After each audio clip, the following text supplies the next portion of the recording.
రామ్ చరణ్ నటించిన పెద్ద movie recent గానే రిలీజ్ అయ్యి మంచి విజయాన్ని సొంతం చేసుకుంది. అయితే ఈ మూవీ షూటింగ్ టైంలోనే చరణ్ చేతికి గాయమైన సంగతి తెలిసిందే. ఆ గాయంతోనే ప్రమోషన్స్ లో కూడా పాల్గొన్నారు రామ్ చరణ్. సినిమా పూర్తవడంతో కొంత బ్రేక్ తీసుకున్న చరణ్ ఇప్పుడు సర్జరీ చేయించుకోబోతున్నారు.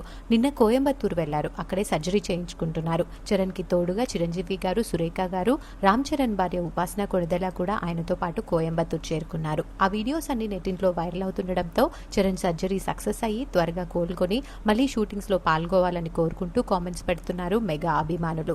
అయితే ఈ రోజు సర్జరీ ఉండడంతో ఆయన భార్య ఉపాసన కోయంబత్తూరులో ఉన్న టెంపుల్స్ కి వెళ్లి సర్జరీ సక్సెస్ అవ్వాలని కోరుకున్నారు.